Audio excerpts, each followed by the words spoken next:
Rothschilds, those are the Rockefellers, DuPonts, the Gettys, okay? They're in rulership right now. This is their heaven, which equals our hell, okay? Heaven and hell are conditions played out on the planet Earth. Right now, we're in hell, meaning we're on the bottom, and this so-called white man, beginning with their top banking structure, they're on the top. The reason why they're on the top is because the Heavenly Father gave them the blessing of power. In the Apocrypha, I think it's Wisdom of Solomon, the 6th chapter, it says, power is given unto you from the highest.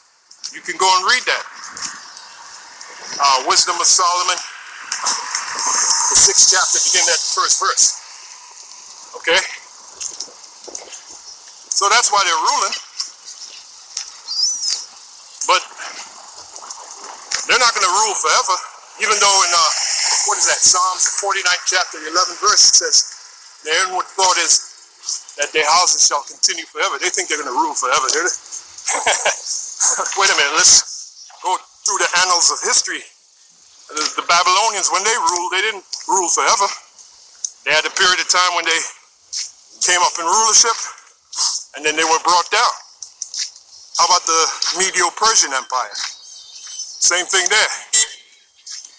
Okay, how about the Egyptians? As mighty as they were, they ruled for a period of time, and they were brought down. They were brought down mightily, I might add. Scriptures tell us in Exodus how Pharaoh's army, in chasing the Israelites, the Lord's chosen people, Pharaoh, along with his army, perished. And that was the end of the Egyptian Empire, right there. So guess what? America is the modern-day Egypt. In the same way the ancient Egyptian Empire perished, never to return to its prominence again, is the same way America will perish. But this destruction is going to be a mighty sore destruction. Okay? A mighty sore destruction. As a matter of fact, all where I'm walking, this will all be desert very soon. All right? 100% desert. America is going to be 100% desert after the destruction of the missiles and the destruction brought by the chariots. In the book of Zechariah, the 5th chapter, it says that the chariots, because that's what the Lord asked Zechariah, what do you see? He said, I see a flying roll. Then the Lord told Zechariah, well, this is the curse that goeth over the whole earth. This is the curse that goeth over the whole earth. What is that talking about? Those chariots. They're a curse to Esau and Esau's rulership, but they're a blessing to us. Oh yeah. Because that's going to be the instrument of our salvation. You know, it was Elisha, the understudy of Elijah, when he saw the chariot, he said, my father, the chariots of Israel. And our forefather Elisha, well, rather Elijah, which was also the greatest prophet at that time, he was abducted by one of those so-called UFOs. Okay, he was abducted, which is pretty much a sign of things to come for us. Speaking about the future,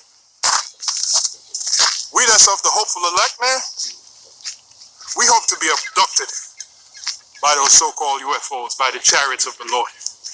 Oh yeah. Especially those of us that are right here in Babylon, which is known as America.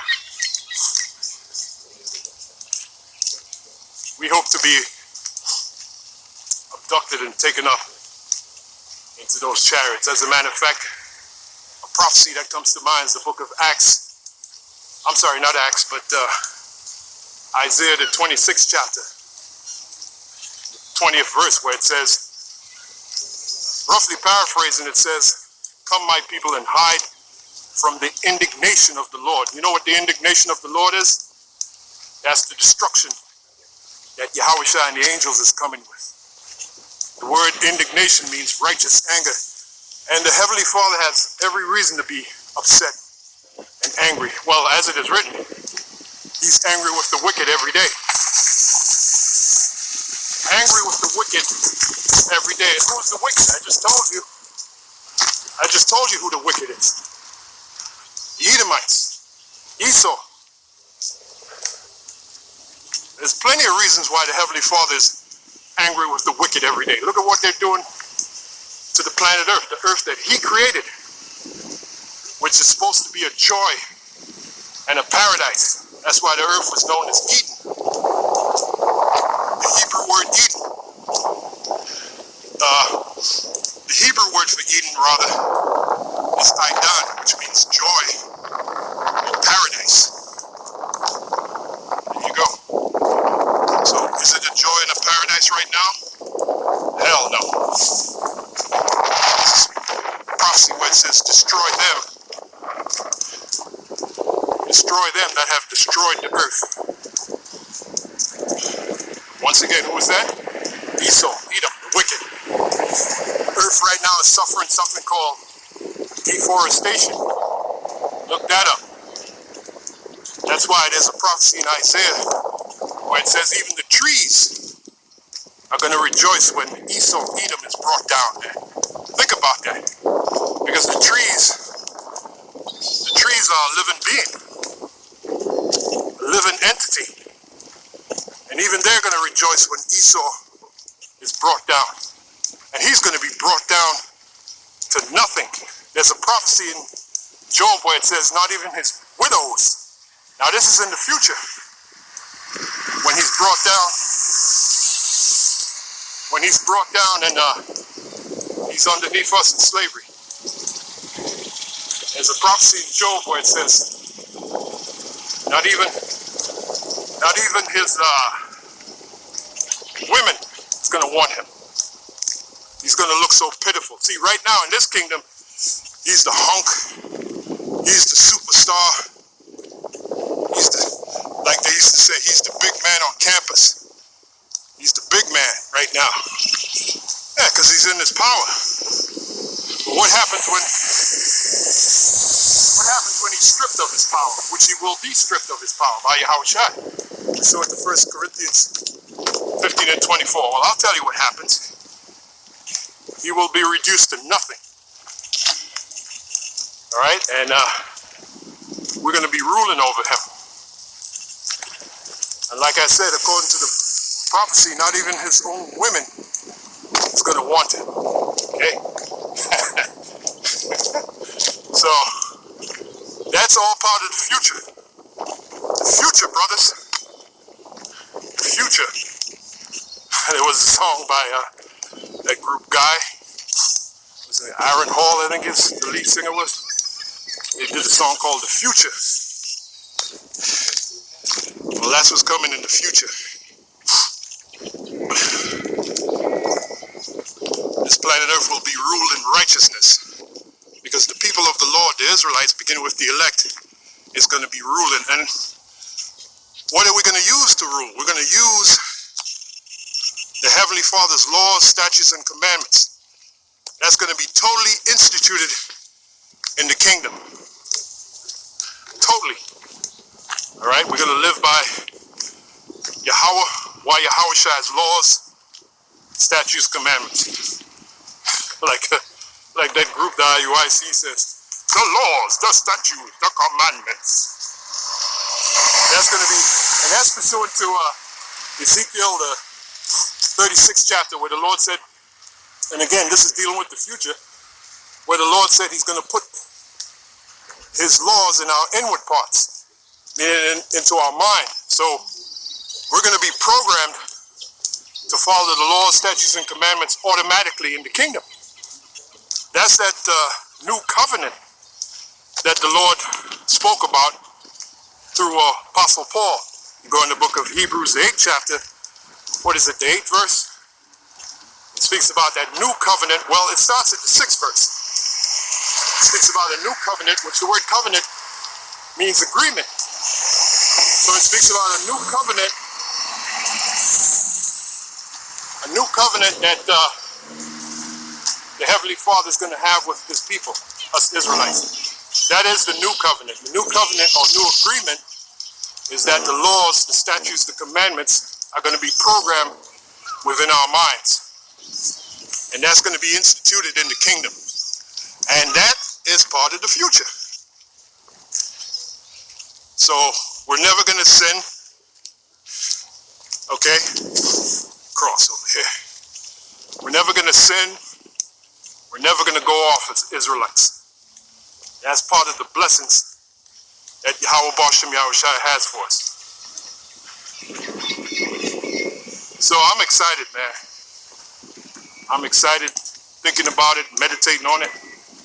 These are the things we're supposed to meditate on while we're in this filthy cesspool that people call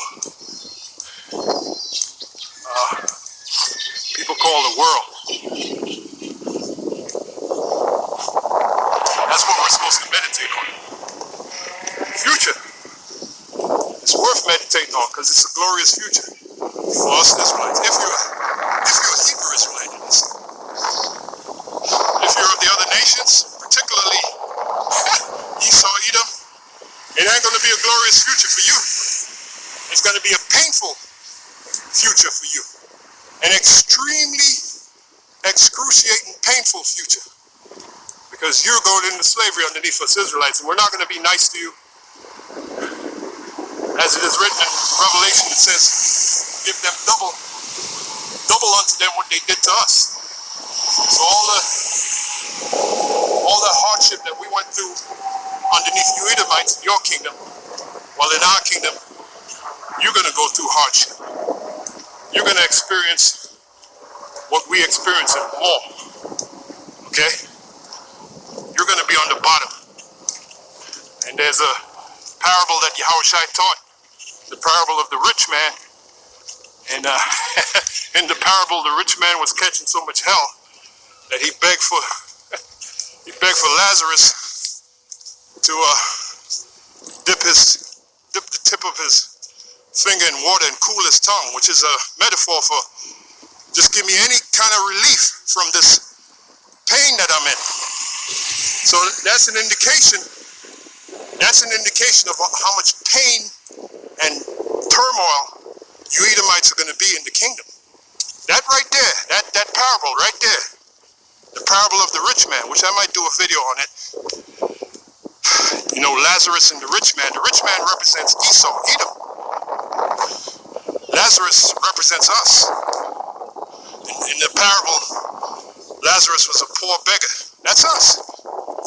Right now we're poor, begging this devil for everything, damn near. Begging him for freedom, begging him for this, begging him for that. So we're Lazarus. And this Edomite, beginning with their top banking families,